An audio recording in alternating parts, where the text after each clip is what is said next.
Years ago, I stayed at my aunt and uncle's hotel in Scotland.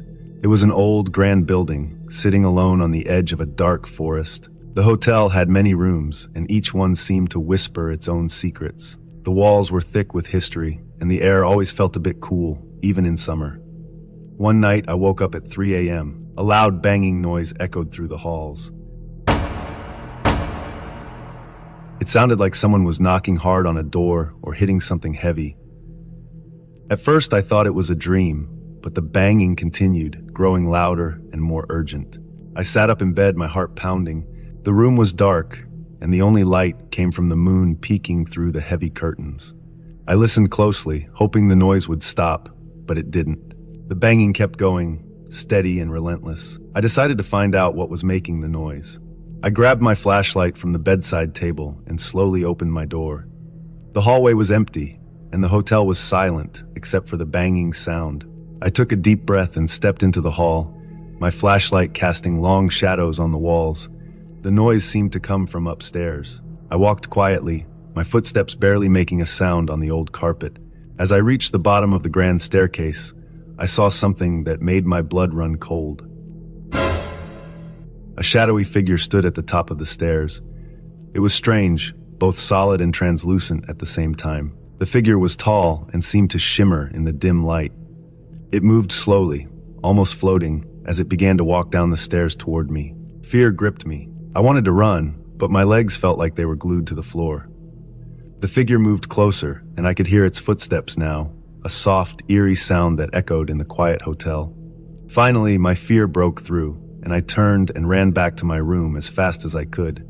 I slammed the door shut and locked it, my hands shaking. I jumped into bed and pulled the covers over my head, trying to block out the world, but I could still hear the footsteps. They were slow and steady, moving up and down the hallway outside my room. The night seemed to stretch on forever. I lay in bed, too scared to sleep, listening to the ghostly footsteps. Sometimes they were close, right outside my door, and other times they faded into the distance. But they never stopped. As the first light of dawn began to creep through the curtains, the footsteps finally ceased.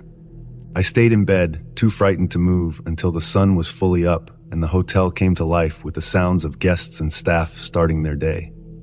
When I finally dared to leave my room, I found my aunt and uncle in the dining room, serving breakfast to the guests.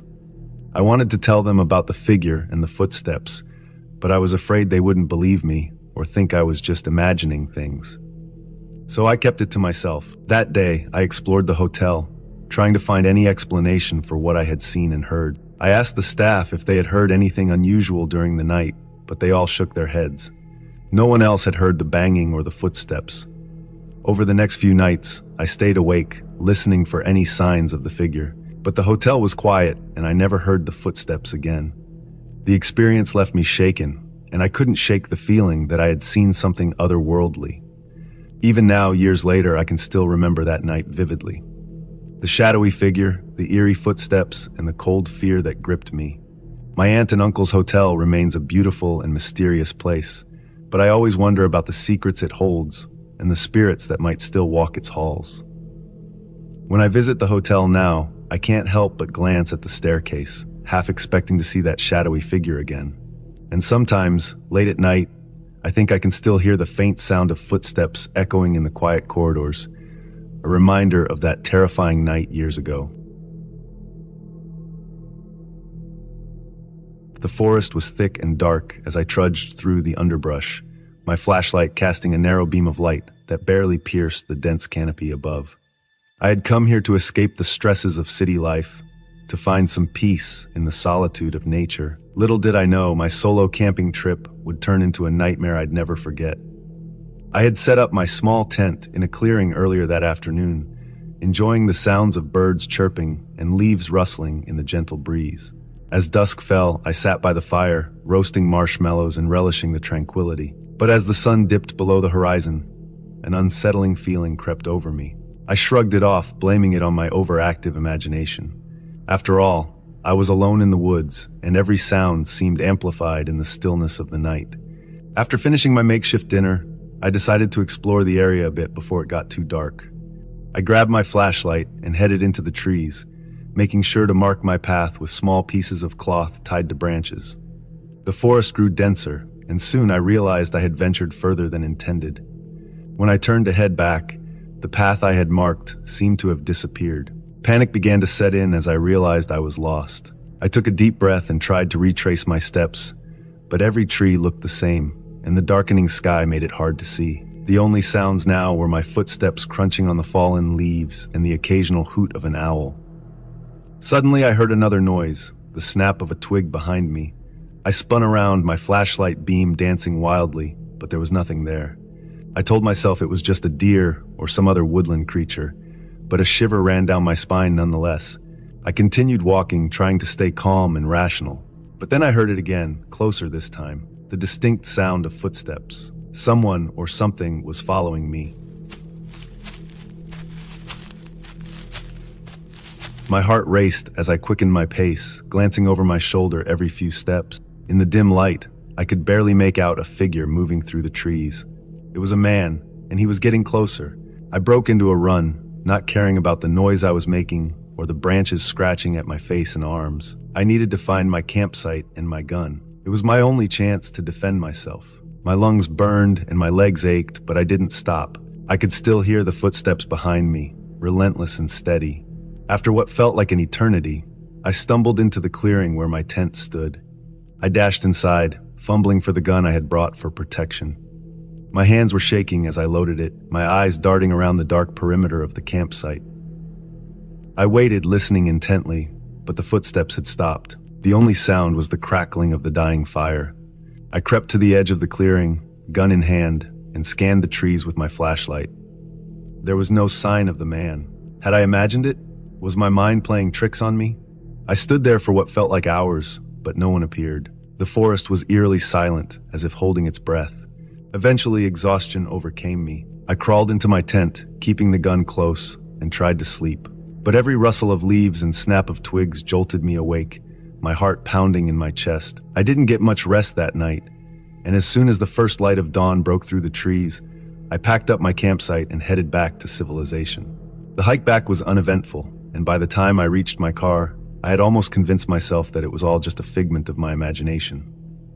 But deep down, I knew what I had seen. Someone had been out there, watching me, following me. I vowed never to go camping alone again. The peace and solitude I had sought in the woods had turned into a haunting memory that would stay with me forever. Before we get into the next story, if you come for the first time, please make sure to subscribe to our channel and press the bell icon for upcoming scary stories. We need your support. Please share these stories with your friends and family. Thanks.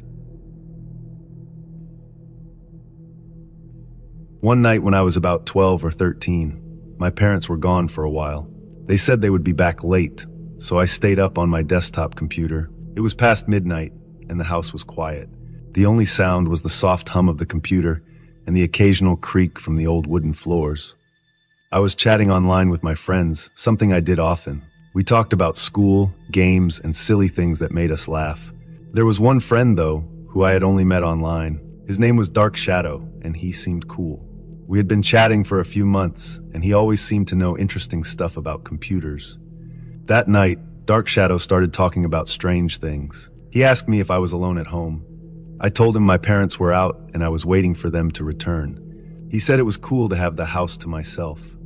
Then he asked if I ever felt like someone was watching me when I was alone. I thought it was a weird question, but I laughed it off and said no. Suddenly, he started describing what I was doing. He said he could see me chatting, that I was wearing a blue hoodie, and that I had a poster of my favorite band on the wall behind me. I froze. My heart started pounding. I looked around the room, feeling a chill run down my spine. How did he know these things? I asked him how he knew all that. He just laughed and said he had his ways. Then he told me to look at my webcam. I had forgotten all about the webcam on top of my computer monitor. It was always there, but I never thought much about it. Dark Shadow said he had been watching me through my webcam for weeks. He knew everything I did when I was at my computer. He said he could see me when I was happy, sad, or even when I thought I was alone. I felt sick. The room felt like it was closing in on me. I grabbed a piece of paper and covered the webcam, my hands shaking. I typed frantically, demanding to know why he did this. He said it was just for fun, that it was easy to hack into webcams. He said lots of people didn't even know they were being watched. I felt violated and scared. I didn't know what to do. I logged off immediately and shut down my computer. For the next hour, I sat in the dark, waiting for my parents to come home. Every sound made me jump. I felt like someone was in the room with me, watching me from the shadows. When my parents finally came back, I ran to them and told them everything. They tried to calm me down, saying it was just a prank and that I shouldn't worry. The next day, my dad put tape over the webcam and checked the computer for any strange programs. He said it was safe now, but I never felt the same. From that night on, I covered all the cameras on my devices with duct tape. I couldn't shake the feeling that someone might be watching me. Years passed and technology changed. We got new computers, phones, and tablets, but I always made sure to cover the cameras. My friends laughed at me, saying I was being paranoid, but I didn't care. I knew what had happened that night, and I didn't want to take any chances. Even now, a decade later, I still cover my webcams. The memory of that night is always with me.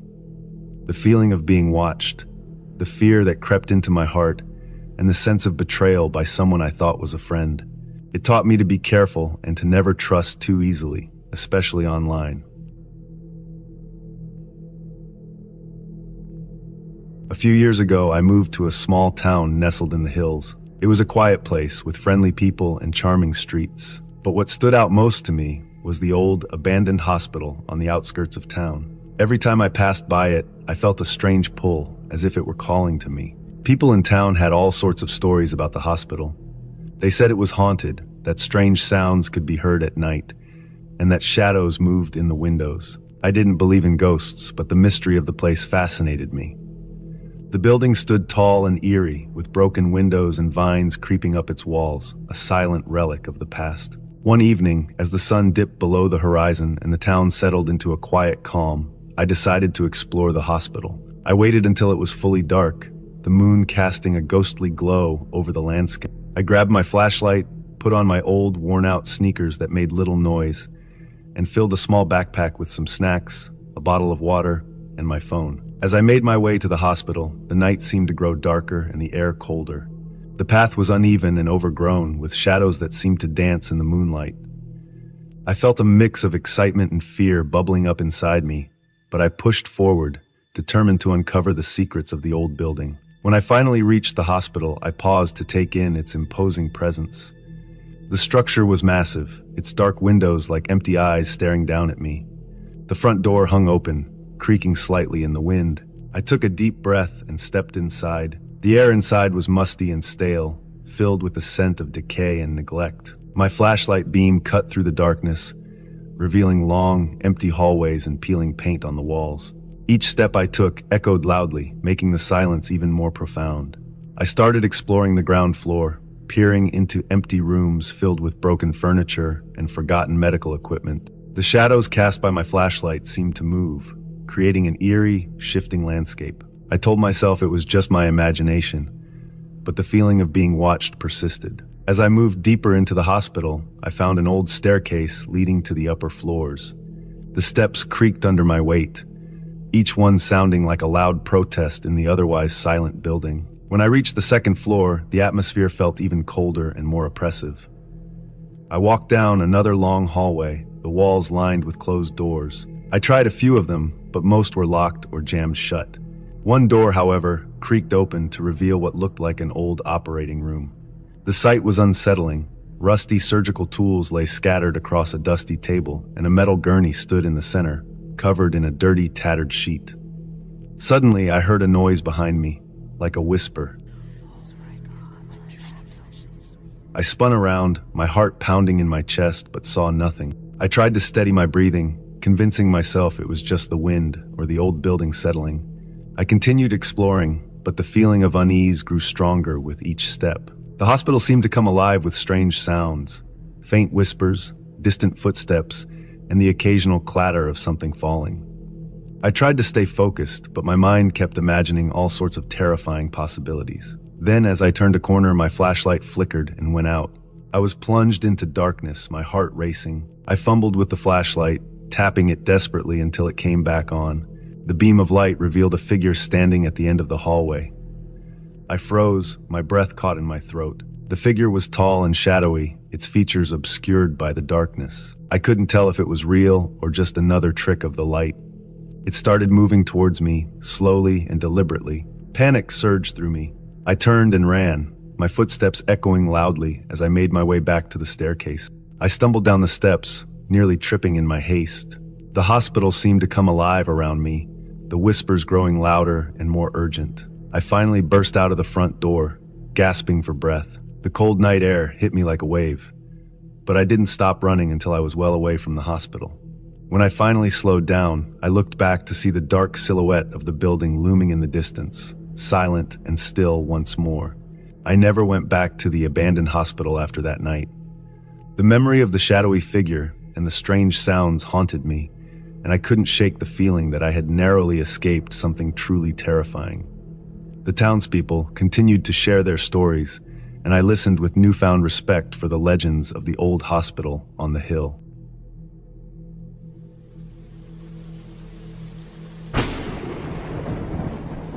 It was a stormy night.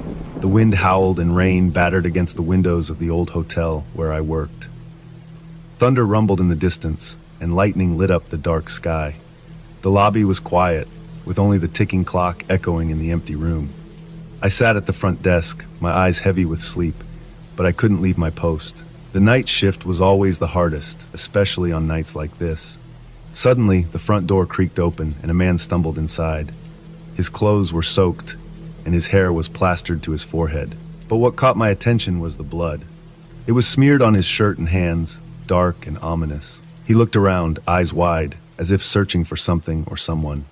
I felt a shiver run down my spine. He approached the front desk, his steps unsteady. "I need a room," he said, his voice low and rough.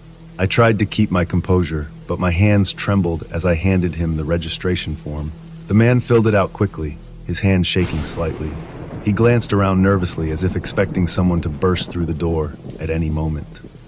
The room was thick with tension, and I could feel my heart pounding in my chest. I took the form from him and glanced at the name, John Doe. It was fake, but I didn't question it. Instead, I asked for his payment and handed him the key to room 13, the only room available. He grabbed it with a blood-stained hand and hurried down the hallway. I watched him go, a feeling of unease settling over me. I knew something was wrong. The blood on his clothes, his nervous behavior, it all pointed to trouble. I picked up the phone and dialed the police. I told them about the man, his appearance, and the blood. They assured me they would send someone over immediately. Minutes felt like hours as I waited for the police to arrive. The storm outside grew fiercer, the wind howling like a wild beast. I couldn't shake the feeling of dread that had settled in my stomach. Every creak of the old building made me jump, and I kept glancing down the hallway, half expecting the man to come back. Finally, the police arrived. 2 officers, their uniforms dark with rain, stepped into the lobby.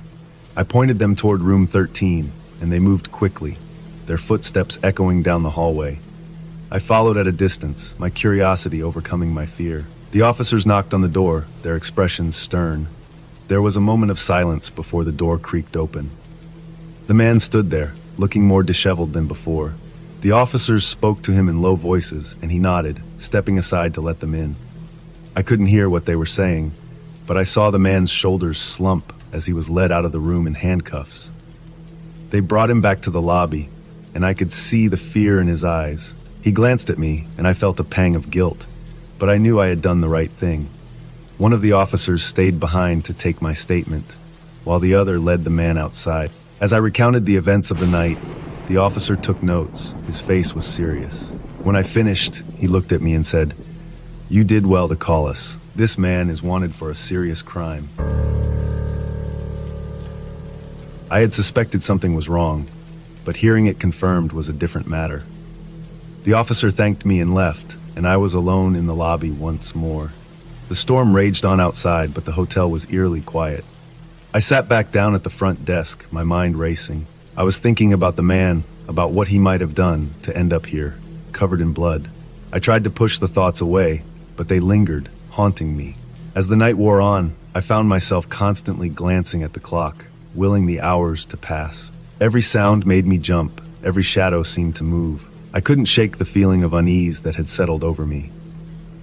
Finally, morning came. The The storm had passed, and the first light of dawn filtered through the windows. I sighed in relief, the tension of the night slowly fading away. But I knew I would never forget that stormy night, the night a strange man with blood on his clothes came to the hotel. As I left the hotel that morning, the events of the night replayed in my mind.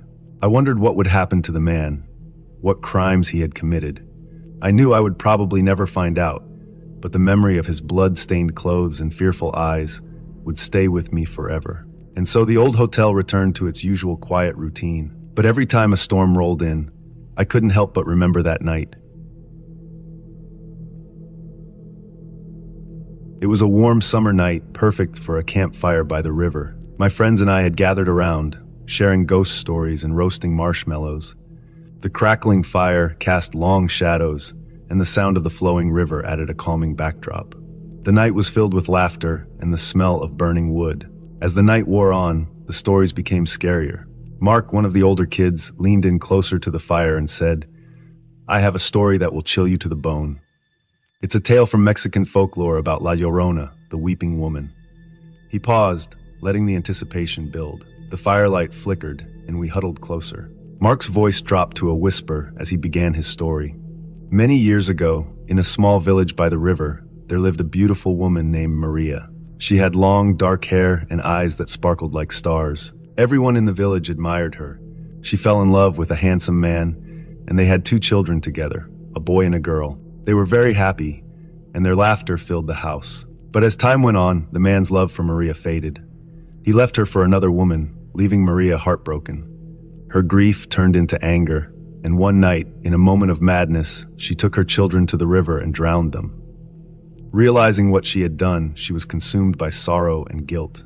She cried out, "Mis hijos, children, my children," and threw herself into the river, hoping to join them in death.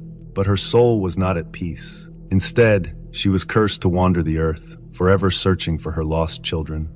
They say that on quiet nights, you can hear her weeping by the river, calling for her children. If you get too close, she might mistake you for one of her own and take you away. As Mark finished his story, a chill ran down my spine. The night seemed darker, and the sounds of the river grew louder. We all sat in silence. The only sound was the crackling fire and the distant flow of the water. After a while, the group started to disperse, heading to their tents. I decided to stay by the fire a little longer, feeling uneasy but fascinated by the story. The flames danced in front of me, and the shadows seemed to move with a life of their own. Suddenly, I heard a faint sound, like someone crying.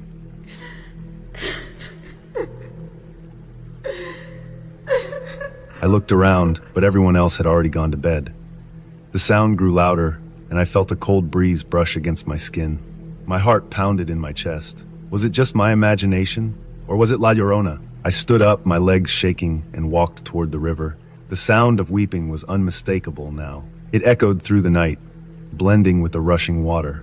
I reached the riverbank and looked around, but there was no one in sight. Then I saw her. A woman in a white dress stood by the water's edge, her long hair flowing in the breeze. She was crying softly, her shoulders shaking with each sob. My throat went dry, and I wanted to run, but my feet felt rooted to the ground. "Mis hijos," she cried, her voice filled with sorrow. She turned slowly, and our eyes met. Her face was pale, almost ghostly, and her eyes were dark, empty pits of despair. She reached out a hand toward me, her fingers long and bony. I took a step back, my heart racing. "I'm not your child." I wanted to scream, but no sound came out. The air around me grew colder, and I felt a pull as if an invisible force was drawing me toward her. In a moment of sheer panic, I stumbled backward, breaking the spell.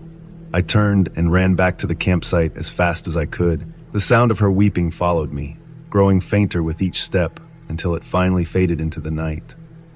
I burst into the circle of tents, gasping for breath. My friends looked at me with confusion and concern. "What happened?" Mark asked, his voice filled with worry. "I saw her," I stammered. "La Llorona. She's real." Mark put a hand on my shoulder and led me back to the fire. We sat there together, the flames offering a small comfort against the darkness that seemed to press in from all sides. We didn't speak much after that. The night felt different, heavier. The sounds of the river, once so calming, now seemed ominous. We stayed close to the fire, listening to its crackle, finding solace in its warmth and light. As dawn approached, the first light of day chased away the shadows. The fear that had gripped us loosened its hold. But the memory of that night, of La Llorona's sorrowful cries, stayed with me. Years have passed since that summer night, but I still think of La Llorona whenever I hear a river's gentle flow. The tale of the weeping woman is more than just a story for campfires. It's a haunting reminder of the depths of human.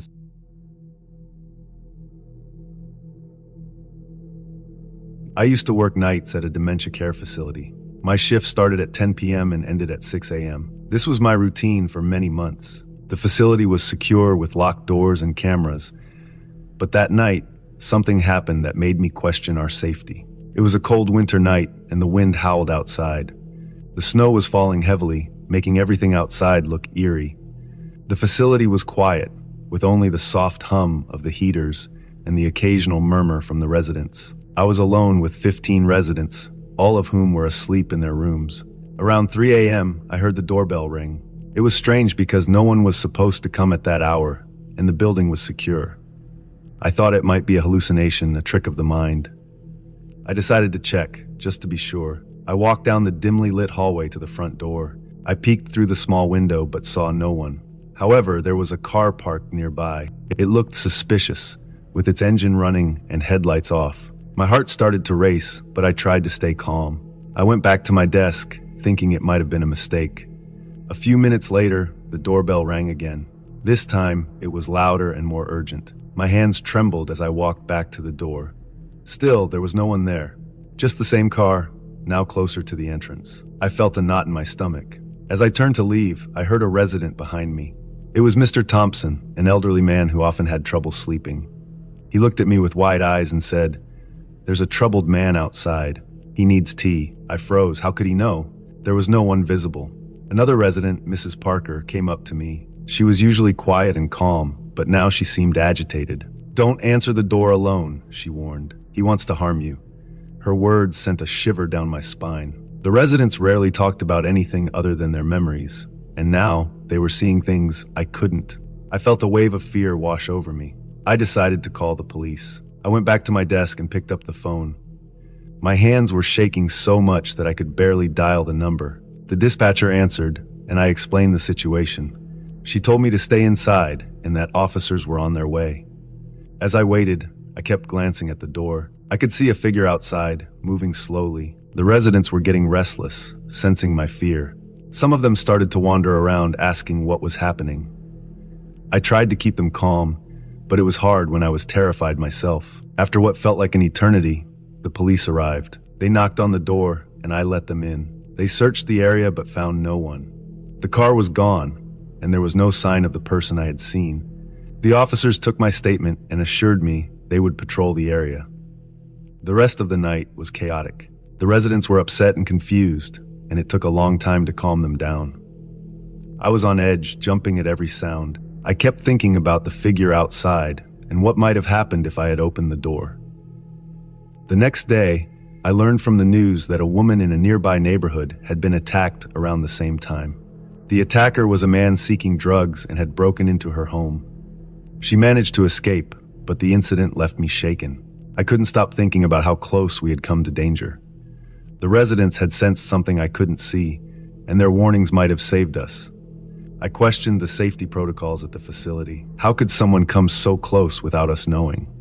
In the days that followed, I talked to my supervisor about improving security. We added more cameras and reinforced the doors. I also learned to trust my instincts and the intuition of the residents. They might be living with dementia, but their perception of danger was sharp that night. The experience left a mark on me. I still remember the fear and the uncertainty, the way my heart raced and my hands trembled. Working at the care facility was challenging, but that night taught me the importance of vigilance and the unexpected ways in which we can be protected. Now, whenever I hear a strange sound or see something out of place, I am reminded of that winter night. It was a chilling reminder that danger can come when we least expect it, and that we must always be prepared to protect ourselves and those in our care.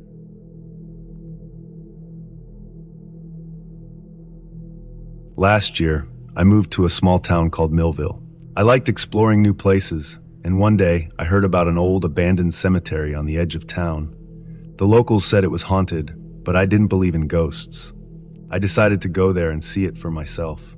It was a cold evening in October. The sun was setting, and the sky was a mix of orange and pink. I grabbed my flashlight, put on my jacket, and walked toward the cemetery. It was a 20-minute walk from my house. The streets were quiet, and as I got closer, the houses became fewer. Soon, I was walking on a narrow dirt path with tall grass on both sides. When I reached the cemetery gates, I saw that they were old and rusty. They creaked loudly as I pushed them open. The cemetery looked neglected. Weeds covered the ground, and many of the tombstones were broken or leaning to one side.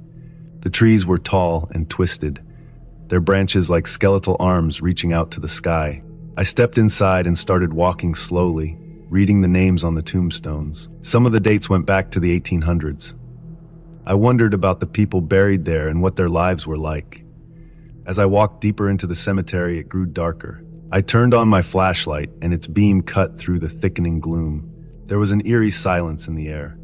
The only sounds were the crunching of leaves under my feet and the occasional rustle of the wind through the trees. I felt a sense of unease but pushed it aside. I wanted to see everything before leaving. I came across a large old mausoleum. Its stone walls were covered in moss, and the iron door was slightly ajar. Curious, I decided to take a look inside. I pushed the door open and shone my flashlight inside. The air was cold and musty. There were stone coffins lined up against the walls, and cobwebs hung from the ceiling. Suddenly, I heard a faint sound behind me. I turned quickly, but there was nothing there. Just the wind, I thought. I turned back to the mausoleum, but my heart was beating faster now. I decided to leave the mausoleum and continue exploring the rest of the cemetery. As I walked further, I noticed a small, overgrown path that seemed to lead to a secluded part of the cemetery. I followed the path, my flashlight illuminating the way. The trees grew denser and the air felt colder. The path led to a small clearing with a single tombstone in the center. It was different from the others, made of black marble and engraved with strange symbols. I felt a chill as I approached the tombstone. I couldn't read the symbols, but they looked ancient. I took a step closer, and suddenly, the temperature dropped even more. My breath came out in white puffs, and I could see frost forming on the ground around the tombstone. I decided it was time to leave. The feeling of unease was growing stronger, and I didn't want to stay any longer. As I turned to go back, my flashlight flickered and went out. I shook it, but it wouldn't turn back on. The darkness was complete, and I felt panic rising in my chest. I took a deep breath and tried to calm myself. I had my phone in my pocket, so I pulled it out and turned on the flashlight. It was dimmer than my flashlight, but better than nothing. I started walking back quickly, hoping to reach the main path soon. As I walked, I heard footsteps behind me. They were slow and deliberate, matching my pace. I stopped and the footsteps stopped too. I turned around, shining my phone's light, but there was no one there. I started walking again, faster this time, and the footsteps started again too. My heart was pounding. I didn't dare to look back again. I just focused on getting back to the cemetery gates. The footsteps seemed to be getting closer. I could feel someone's presence right behind me, but I didn't want to stop or turn around. Finally, I saw the gates ahead. I ran the last few steps and pushed them open, stumbling out onto the dirt path. The footsteps stopped. I turned around, shining my phone's light into the cemetery, but there was nothing there, just darkness and silence. I walked back home quickly, not looking back. When I got home, I locked the door and sat down to catch my breath. My hands were shaking. I couldn't explain what had happened, but I knew I wouldn't go back to that cemetery again. Over the next few days, I couldn't stop thinking about the tombstone with the strange symbols.